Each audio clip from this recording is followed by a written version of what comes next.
Je vous invite à liker la vidéo si elle vous plaît. Et si vous êtes nouveau sur la chaîne, n'oubliez pas de vous abonner et d'activer la cloche pour ne pas rater nos prochaines vidéos.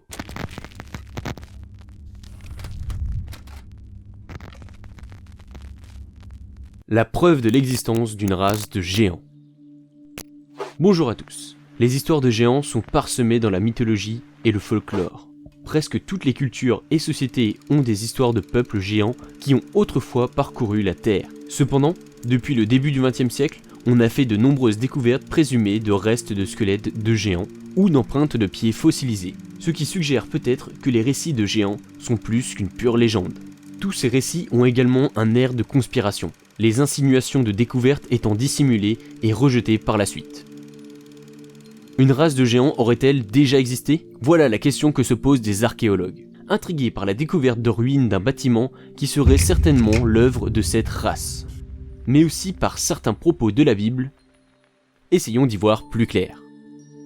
Il existe un monument assez curieux en Israël, dans le territoire contesté du Golan. Il s'agit d'un monument assez peu connu, mais qui est néanmoins un des vestiges les plus mystérieux des anciennes civilisations.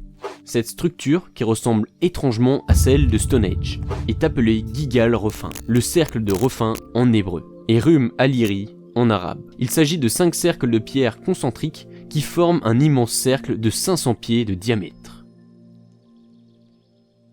Le géant de Cardiff. Le 16 octobre 1869, une découverte va chambouler les États-Unis, sur le terrain de William Newell, situé à Cardiff dans l'État de New York. Des ouvriers creusant un puits derrière la grange du proprio et déterré ce qui semble être le corps fossilisé d'un homme de plus de 3 mètres de haut. La nouvelle se répand, et des curieux viennent voir le colosse de pierre. Devant un tel succès, William Newell abrite le corps sous une tente et commence à faire payer les visites. Certains scientifiques ne cachent pas leurs doutes face à ce géant, mais plusieurs chrétiens sont convaincus du contraire. Ils considèrent la découverte comme une preuve des géants mentionnés dans la Bible ont bel et bien existé. Le géant irlandais.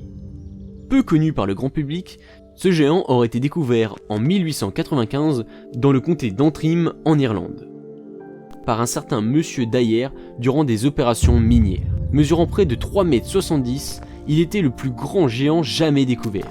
Il ressemblait bizarrement au géant de Cardiff, et a la particularité d'avoir 6 orteils à son pied droit. Après avoir montré le géant à Dublin, monsieur Dyer voyagea en Angleterre avec sa découverte bizarre et l'a exposé à Liverpool et Manchester. Il aurait été entreposé pendant une durée indéterminée dans une gare de fret à Londres, suite à quoi il aurait disparu.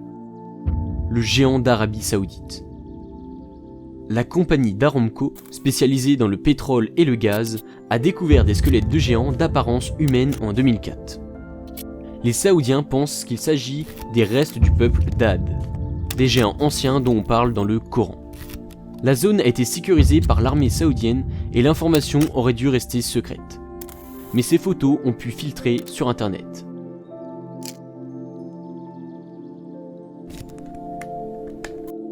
Le géant de Castelnau. En 1890, des ossements ont été découverts par l'anthropologue Georges Vacher de La Pouge. Les 3 fragments d'os correspondent au bras et à la jambe d'un homme surnommé le géant de Castelnau. En raison des dimensions des vestiges, la hauteur de l'individu a été estimée à environ 3,50 m par La Pouge. Les ossements pourraient dater de la période néolithique, car ils ont été trouvés dans la terre d'un tumulus de l'âge du bronze. En 1892, les ossements ont été soigneusement étudiés par le docteur Paul-Louis-André Kienner, professeur d'anatomie pathologique à la faculté de médecine de Montpellier, pour lequel il a admis qu'il représentait bien une très grande race. L'île de Caraquet.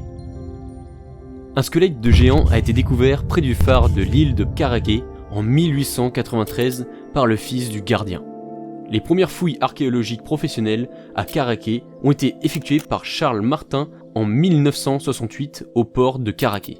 Il n'a rien trouvé. D'autres fouilles en 1977 au port n'ont pas permis de découverte. Des artefacts ont tout de même été retrouvés par des amateurs à la pointe de Brideau et au ruisseau de Chenard, autour du port, mais portant à croire que les Micmacs se servant seulement des lieux comme campement, servant de raccourci entre la baie de Saint-Simon et la baie des Chaleurs. Albert Ferguson a effectué des fouilles sur l'île de Caraquet en 1983, mais il n'a trouvé qu'une sorte de racloir de pierre qui n'a pas été daté. Il précise toutefois qu'il existe certainement des sites archéologiques préhistoriques à Caraquet, mais ils ont été détruits par l'érosion, et que les seules fouilles sous-marines dans les estrans ou la découverte de nouveaux sites à l'abri de l'arrière-pays pourraient nous apprendre plus sur la préhistoire de la ville. Plusieurs découvertes archéologiques montrent bien une présence d'un géant sur Terre. Partant de là, peut-on dire ouvertement qu'ils n'ont pas existé, car cela voudrait dire qu'il n'y a pas eu une évolution mais une régression. C'est un fait scientifique indéniable. Et vous, qu'en pensez-vous? Croyez-vous en l'existence intérieure des géants? Dites-le nous dans les commentaires.